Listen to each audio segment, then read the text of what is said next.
네, 안녕하세요.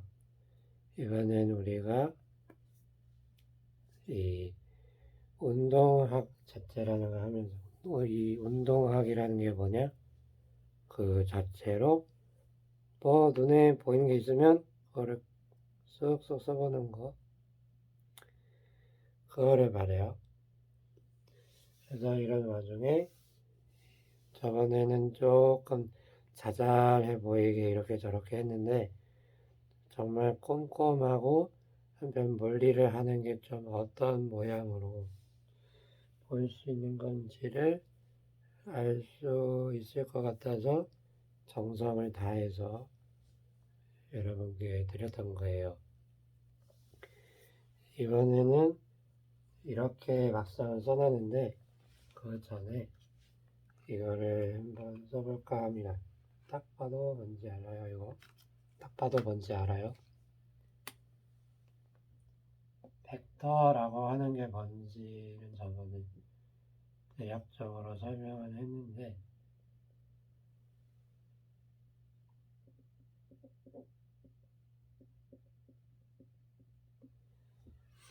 이 벡터를 수학 쪽에서 좀 잘 다룬다고 하면 이거를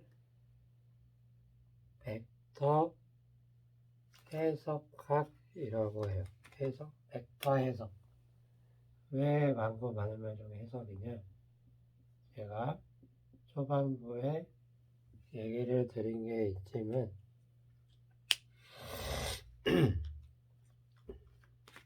해석이라고 하는 것은 그런 수리적인 대상이 있고 다른 대상도 있고 그것과의 관계 등등도 있고 하다면 그 안에서 일어나는 일을 할 수 있을 만큼 쭉 하고 풀이하는 거예요.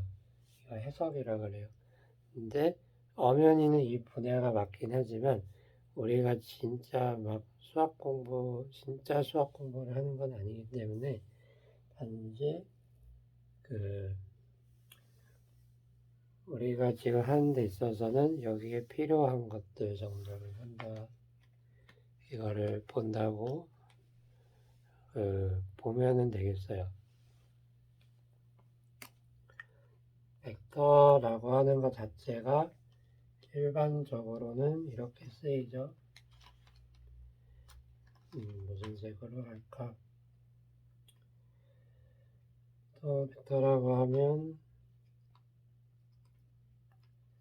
이렇게 보통 쓰이죠.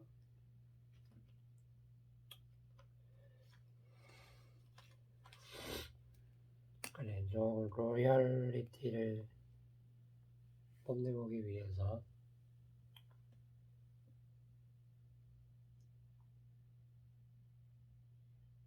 저번에도 그려봤던 이건데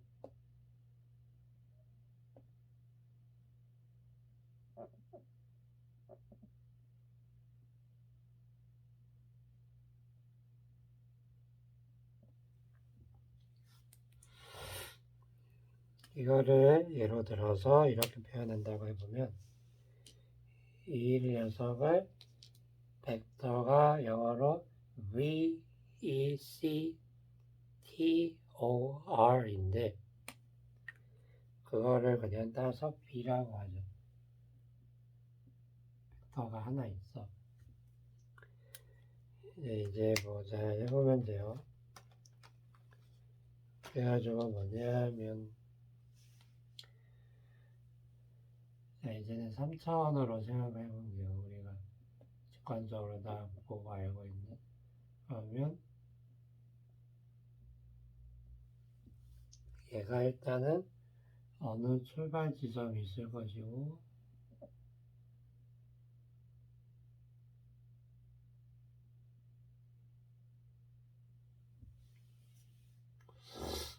그리고 여기 끝점으로 무언가 얼마가 더 X방향으로 더해지고 Y, Z방향으로 더해져서 뭔가 이런저런 표현이 있겠지만 가장 무난하고 대표적으로 있는 이런 표현이 화살표로서 쓰는 거죠. 그래서 이거를 뭐라고 하냐면 이거를 여기서부터 더한 거. 실은 이렇게 써야 되는데, 이 출발점도 중요하죠. 출발점의 좌표를 편의상 이거라고 부르고, X0, Y0, Z0. 그리고 이것의 성분, X, Y, Z. 이렇게 부를 수가 있고요. 여기에 대해서 이렇게 되는 거죠. 어떻게 보면은 3 더하기 3의 정보가 들어있는 것이 벡터이지만 실제적으로 쓰는 거는 이 부분이죠.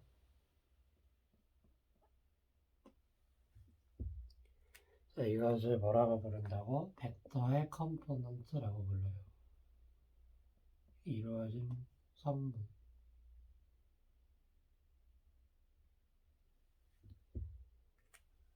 그래서 이렇게 알고 있으면 돼요. 벡터라는 거를 조금 저번에 2차원에서 해봤다면 이번에는 우리가 조금 이렇게 확장해서 써볼 수 있는 거를 해보는 거죠. 여기서 무엇을 우리가 말할 수 있을까?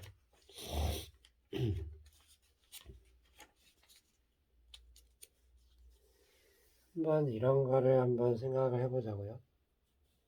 여기선 가령 3차원이긴 한데 그냥 편의상 2차원 운동을 우리가 다루려고 하니까 그것에 대한 거를 좀 해볼까요? 우리가 이걸 표현하는 방법은 이게 데카르트의 좌표계 카르테시안 코오디네이트라고 해서 빠르게 쓰면 데카르트의 코오디네이트 이게 보통 좌표를 의미하는 말이에요. 코오디네이트 카르테시안 코오디네이트 우리가 직관적으로 이렇게 잘 빌려 쓰고 있는 실은 이것도 발견 내지 발명품이에요. 한번 역사 관련된 거 찾아보시고 그리고 그런 한편에 스칼라라는 말 한번 찾아보세요.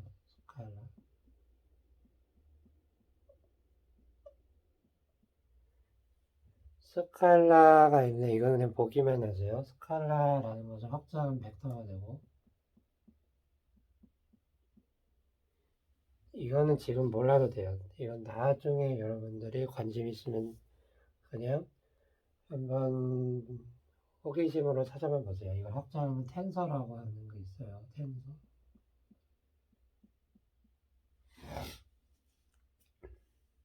텐서 해석 이런 게 있다는 거예요. 스칼라라는 말을 한번 여러분이 찾아보도록 해주기 위해서 힌트만 주면 벡터의 하나 낮은 수준이 스칼라고 벡터에서 하나 높은 수준이 텐서 뭐 그런 게 있다고 보면 돼요. 스칼라라는 것은 하나의 양이야, 양. 예를 들면 한번 이거는 찾아보세요. 그냥 저는 힌트를 던져줄 뿐이니까 뭐 어디가 시공간 따라서 이런저런 숫자를 매길 수 있는데 그런 것에 대해서 예를 들어 그런 게 압력이겠죠. 압력. 프레셔를 보통 이렇게 쓰고요. 그리고 온도. 이런 것들이 스칼라의 물리량이라고 하는데 이 스칼라가 정확히 어떤 뜻인지는 여러분이 한번 찾아보셨으면 좋겠어요.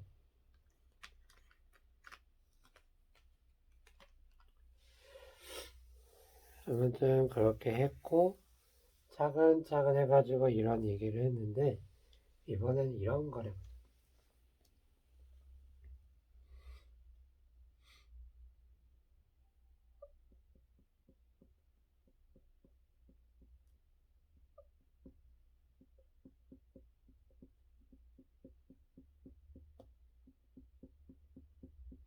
우리가 어떤 화살표가 실제로 여기 그려져 있다고 하면은 이것이 얼마나의 길이를 갖고 방향이 얼마나 되고 뭐 여러 가지 방식으로 표현할 수 있을 건데 이건 충분히 지금은 교육과정이 어떻게 되는지 모르겠는데 삼각함수 기본적인 것만 알면은 다 이해할 수 있어요.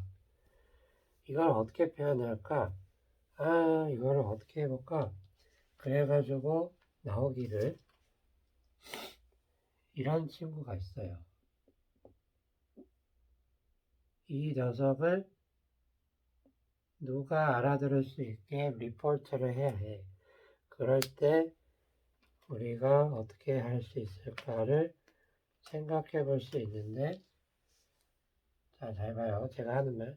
좌표라고 하는 것은 자기가 정하는 인식적인 수리적인 틀이에요. 그래서 자기가 정하기 나름이에요. 뭐, 데카르트처럼 이렇게 해도 되고, 나는 이게 좋아. 그럼 이렇게 해도 되고, 나는 이게 좋아. 그럼 이렇게 해도 되고. 근데 가장 편한 것이라고 하면은, 궁극적으로 얘가 이걸 보나, 얘가 이걸 보나, 얘가 이걸 보나. 다르게 말하면, 얘가 이 관점이, 이 뷰가 이거를 보나, 이거를 보나, 이거를 보나, 이게 이거를 보나. 얘는 그 자체로 있다는 거예요. 이게 실은 그 자체가 엄청 당연한 얘기 같지만 이 당연한 얘기인 것처럼 보이는 게 물리학 자체의 큰 원리와 뿌리를 이룹니다. 공변성이라는 말이 있어요. 나중에 찾아보세요. covariance라고. 이거는 그렇다 치고 그냥 제가 생각했을 때는 최소한 여기를 좌표의 오리지널 포인트로 두고 그리는 게 쉽지가 않은데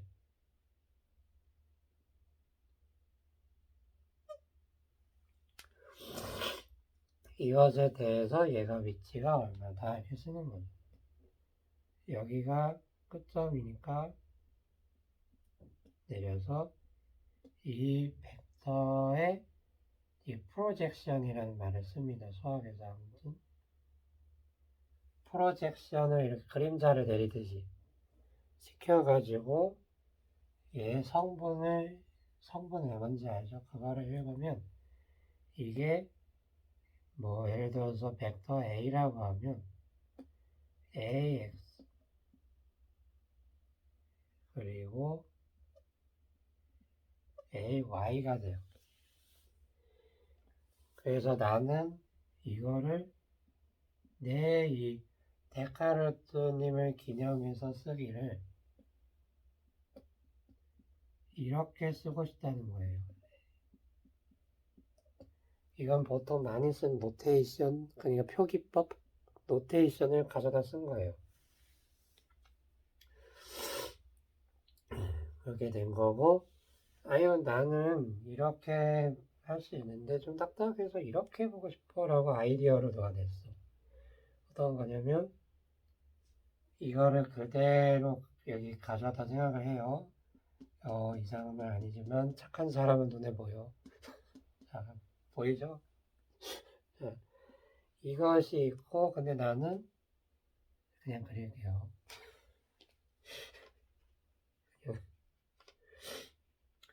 이런 벡터가 있어. 이거를 쓸 수 있기는 한데 이걸 또 지우기가 그래서 그냥 이렇게 그리면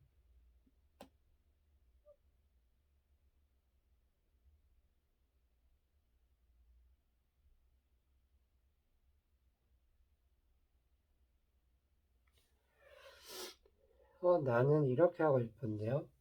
선생님, 저는 이거의 길이를 좋아해요. 이거의 길이를 예를 들어서 R이라 하자.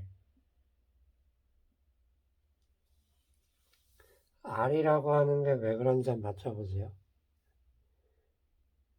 할 수 있을걸? 그래서 이것이 그렇게 되고 여기서 이거를 어느 기준 되는 그런 게 있어서 기준이 있어서 얘가 얼마나의 방향을 향하고 싶은지를 알고 싶어요. 이거를 파이라고 해보자. 영어로는 이렇게 쓰고 저는 파이라고 불러요. 이게 F 발음이네요. 거의 비슷해요. 파이. 그래가지고 나는 이렇게 하고 싶은데요. 이렇게 하면 안 돼요? 라고 말을 하죠. 원점은 편의상 같게 둡시다. 그래가지고 나는 이렇게 하고 싶어. 라고 말할 수 있겠죠. 이 관점으로 보나, 아니, 왜 이런 관점으로 보나, 아니면 이런 관점으로 보나 얘는 그냥 있잖아요. 이게 물리 자체의 핵심을 무언가 말해주는데 코베리언스라고 하는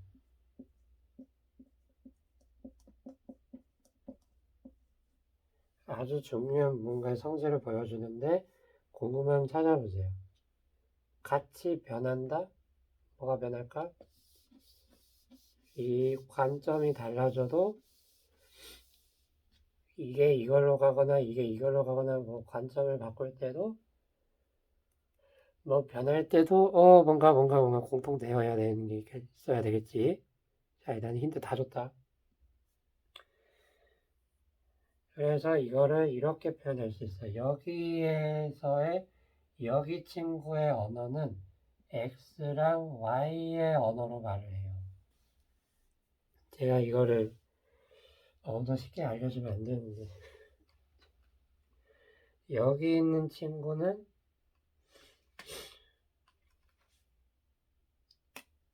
길이가 얼마나 한지랑